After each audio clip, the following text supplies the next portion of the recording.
Welcome to Inspired Afrique, where we talk about the ideas that move the continent forward. Today, we're diving into a topic that affects everyone who lives, works, or does trade business across the continent. And that is the ease of movement within Africa. Joining us is someone who knows this space inside out, Lola Aworanti-Ekugo, CEO of Afriborder. What do you think about the current state of mobility in Africa? Hello, pleasure to be here. As said before, I think in terms of the current state of mobility across Africa, I think there's a lot of potential work that needs to be done to really achieve the impact that we want to achieve. As it stands for trade in itself, intra-African trade, it's about 15% within Africa. If you look at other continents like Europe, Asia as well, they're over 50%. So I think that in terms of trade, there's a long way to go. I think that historically, trade systems, movements of people has been built around mainly exports in terms of things leaving the continent, as opposed to actually connecting the continent. So you find that in every area, goods, services, people, you find that most of the connections it's easier to actually leave the continent and even come back than actually travel between some of the African states. So I say that's one. There's actually an AU protocol around free movement of persons. And even with that, there's the AfCFTA, which have come in now to actually help amplify that. But if we're speaking on the current realities, I think earlier this year, I had to go to Zambia. And you find that as a Nigerian citizen, you need to apply for visas and things like that. But some of the European countries don't actually need to do that. They can just actually go. So there's still a very strong historical context as to what's happening now. There are things happening to actually move the needle on that. Like I said, with AfCFTA, you would also see that some of the presidents recently changed some of their laws for visas. So for instance, Kenya just earlier, probably last month or so, actually removed visas for all Africans to actually come into Kenya. So I think Rwanda did that quite a while back as well. So there are things happening, but I would say that we're still on a long journey ahead. Yeah, okay. And looking at this, why is the ease of movement so important within African countries? Why do you think it's so important? It's really critical. I should also highlight that even with goods and services for payments, many of the connections happening. So if you want to make a payment, you want to buy a good in Ghana, sometimes you'd have to actually first convert the money to dollars. So dollar is usually the base currency.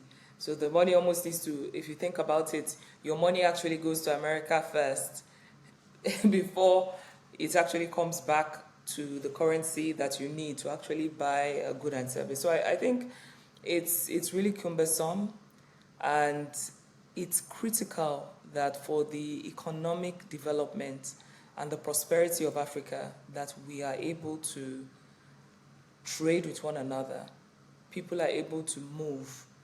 Data is able to move. Capital is able to move. It's critical for our economic development, I would say. When people trade, for instance, what you're essentially saying, if we're just looking at it on the baseline, is that it means that if I'm a trader in Mushin, for instance, allowing me trade with other countries is basically allowing me scale. When small businesses scale, that's where I think the real development is. You find that small businesses employ so many people. So it's really a key measure for economic development and economic prosperity, in my view. Okay, so why is this ease of movement actually important? How can it impact intra-African trade? It will impact intra-African trade, the ease of movement of everything, of people, goods, data. As I said before, trading is really a key measure for economic development and prosperity. If, first of all, I can move between one country to another, it actually first even opens up a new market.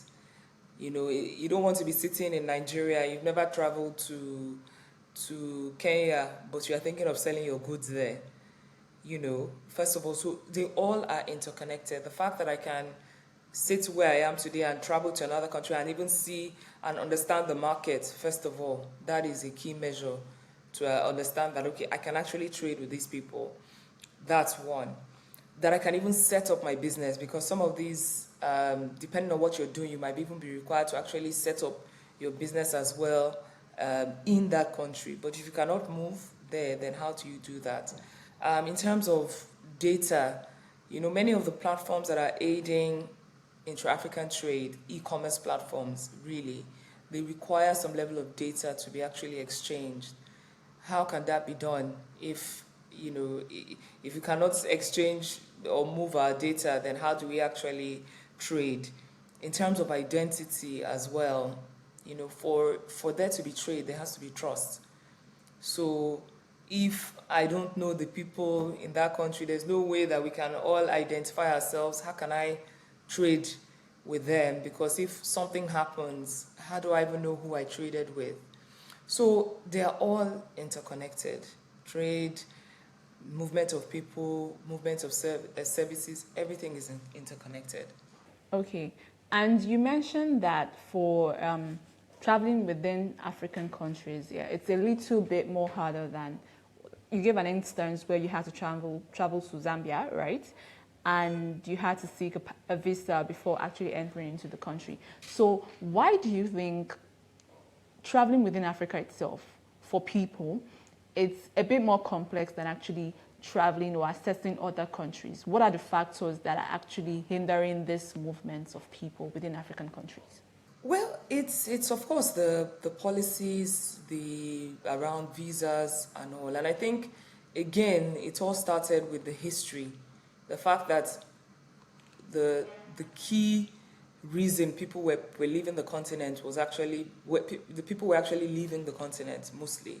And so the routes, even the road routes, the airline routes, many of them are developed to that extent because that's what people were doing before. You know, within Africa, there's a statistics which is actually interesting that says that there is migration within Africa, up about 80%, but usually Africans are literally moving to neighboring countries as opposed to maybe from East Africa to West Africa, usually maybe between Nigeria and Ghana or Cotonou or Togo and all of that. So there's a history, you know. I think there's also been, I guess, security, you know. I think security has always been a huge concern for, you know, Africans within ourselves. You know, there's instability. We're developing countries, we're not developed per se. So I think that the focus has usually been on maybe also economic prosperity and also believing that, you know, when you export, I mean, especially export brings you foreign currency, you know, it boosts your economy as well. You know, so I think that many of the things that are happening today were built based on what was needed at the time. But now, those things will need to be reviewed. And that's why you're seeing policies or initiatives come up so that people can move, goods can move, services, data, and all. Okay, so you mentioned policies that are actually part of the hindrances that people face when moving between African countries. So what policy change do you think it's needed to actually improve this mobility for people within Africa? Okay, so I think policies are critical to allow for anything to happen. I always say before you start to see key things move on ground, usually it starts at a policy level. And I think that with where we are now, there are policies or initiatives. For instance, there's the AU Free Movement Protocol, there's the AfCFTA as well, which is connecting 54 African countries, ensuring that we can move our goods and services. But I think the challenge there is really on the ratification of some of these protocols and also the adoption. So, for instance, for the AU free movement, that's the African Union Free Movement Protocol, I understand that even though it was founded in 2018, there's only about 4 countries which have ratified it. We need to understand that there are other economic regions or regions across Africa. So, for instance, ECOWAS is one of those regions where, within the ECOWAS countries, there's free movement. You can go and work or live, go there, I think visit for about 90 days or so. Under the EAC as well, so Rwanda, Tanzania, Kenya, they can also travel freely. And I think what we're seeing is that on those smaller scales, those regions, we're finding that there is actually more progress. But when it comes to connecting everyone, so the bigger, the AfCFTA, the AU Free Movement Protocol, you find that there's more work to be done in terms of the adoption. So I think if you ask me what are the key things that need to be done, I would say that there needs to be more push, there needs to be more support, more political will to allow for these protocols to really be ratified, for us to start to see the impact of their implementation.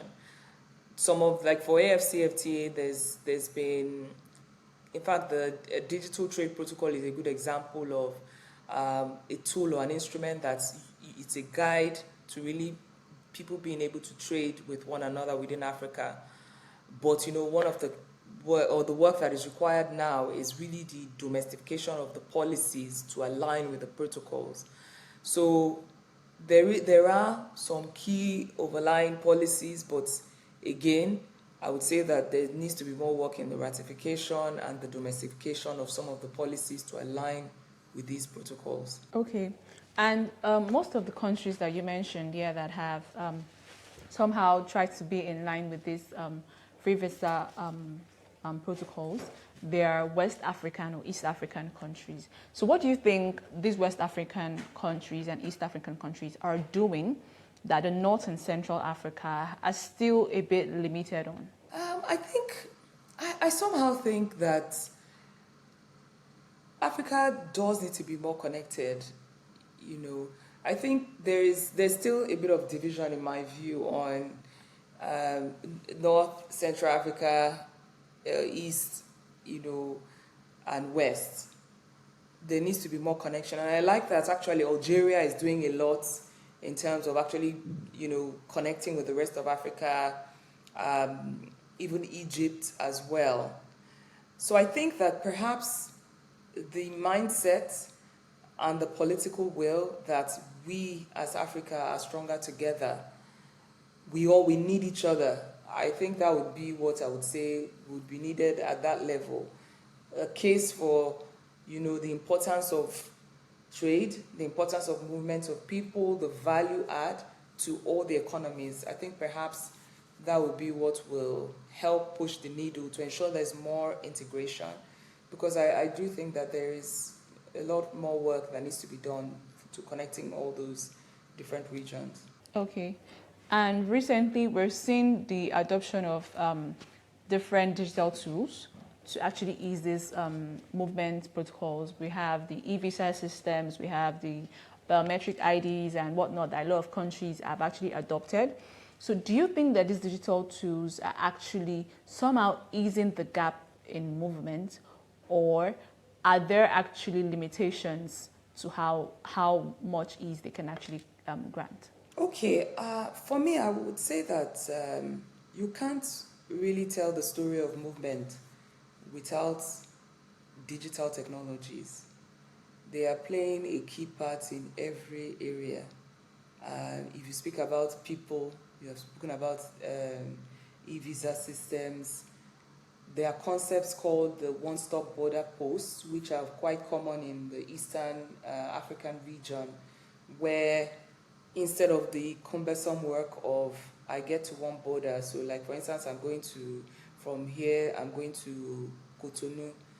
I will stop at the Nigerian border first, clear myself, most likely show the same documents, and then arrive at the Cotonou side and show the same documents.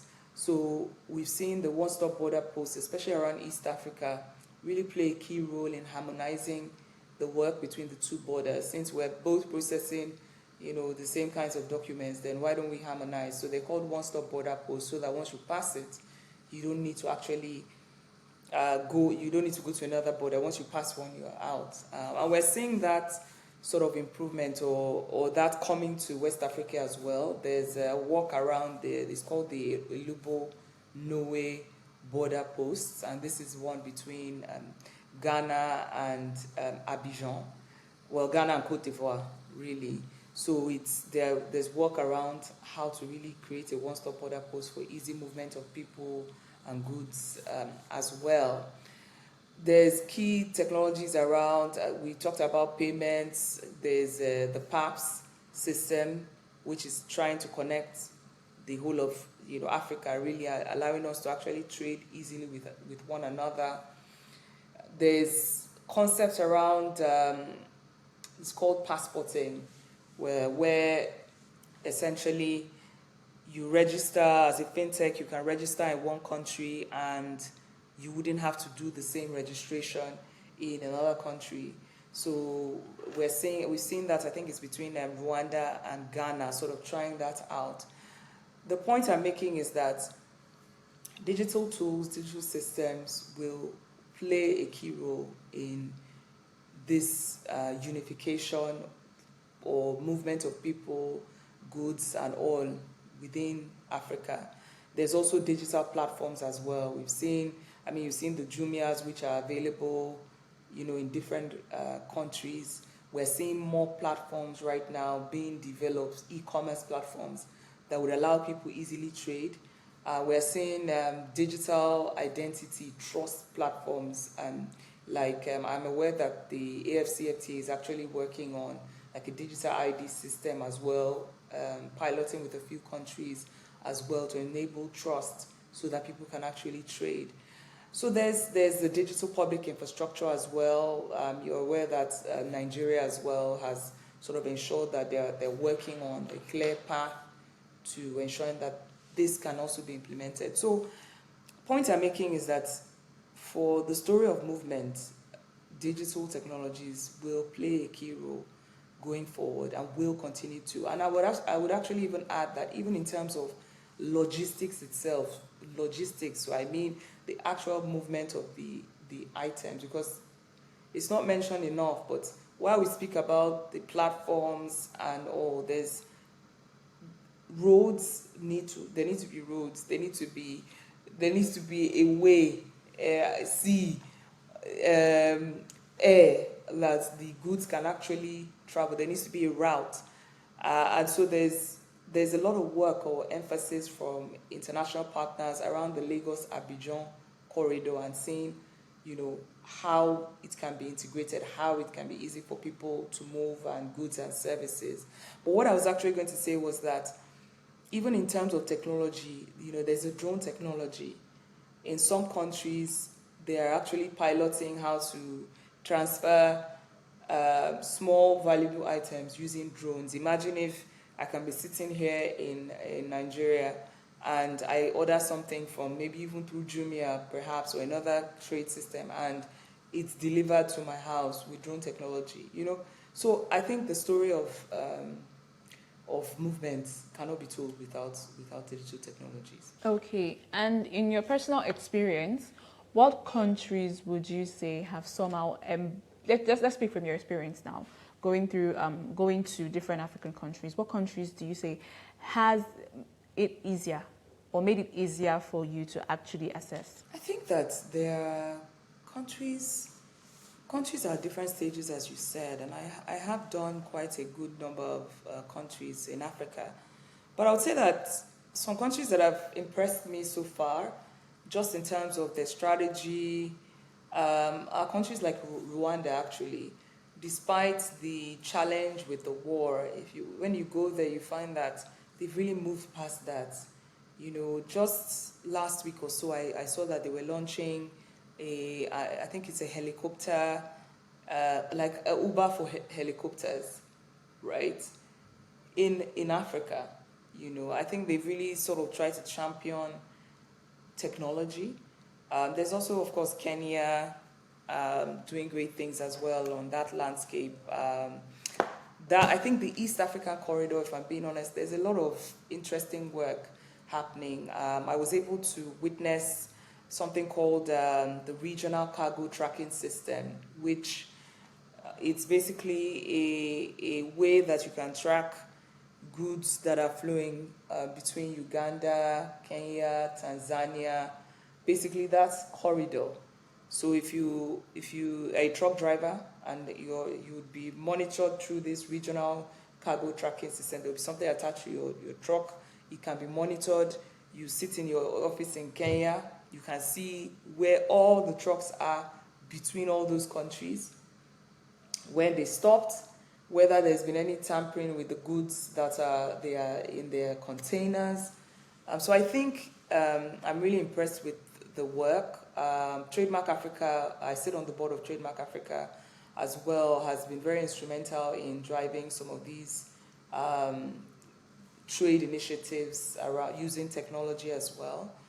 So I would say that it's very exciting on the eastern side.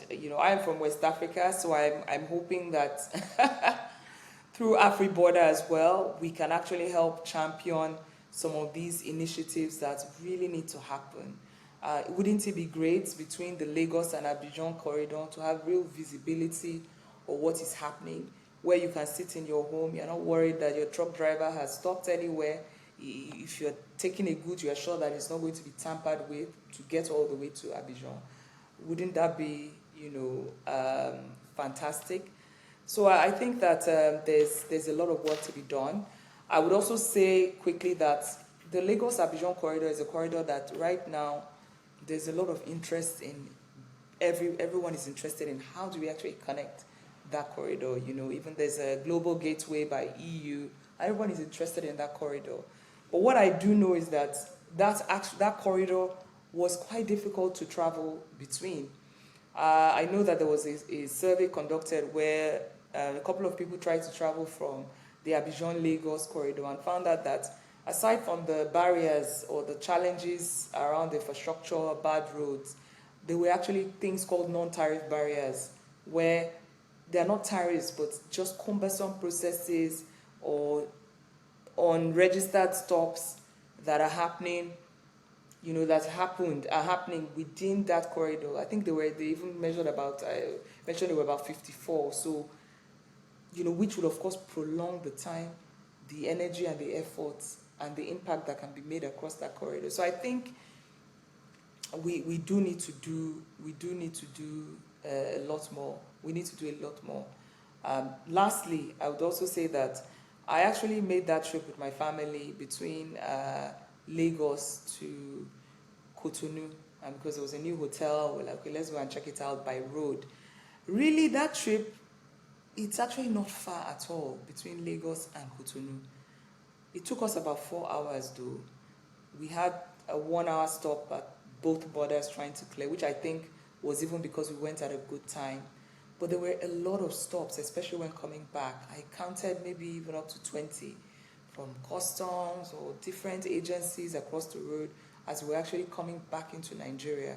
So these are things that we need to look at. How can we streamline those processes so that, it's about prosperity. It's a prosperity for our nation, Nigeria. It's prosperity for Africa.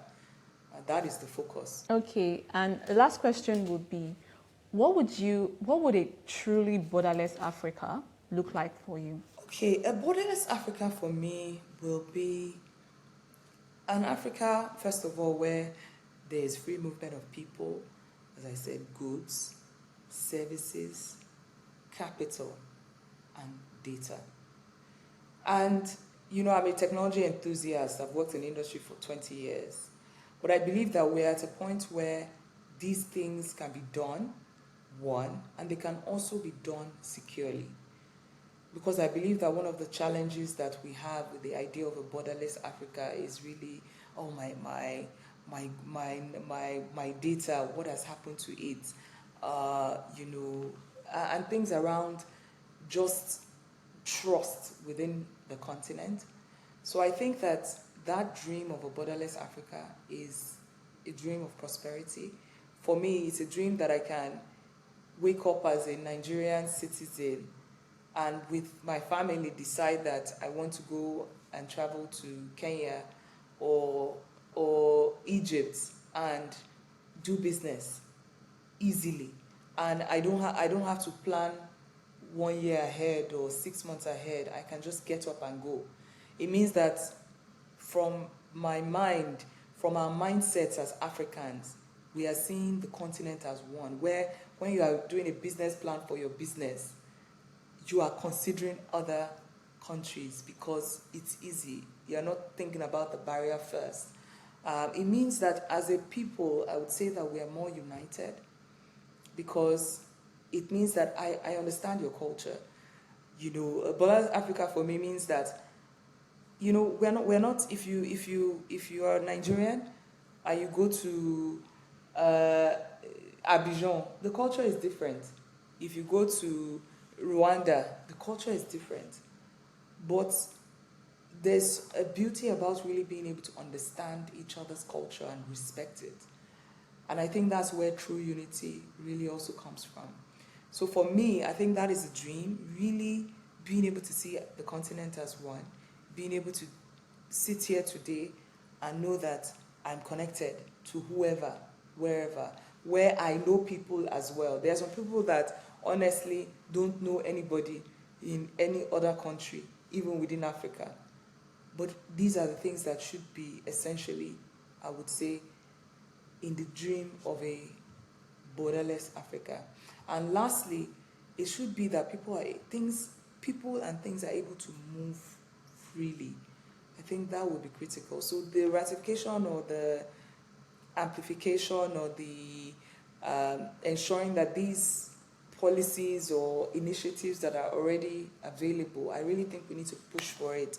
The AfCFTA, the PAPs, the free movement protocol, the EAC payment system, there was ECOWAS was trying to also do like a currency for Africa, or ECOWAS.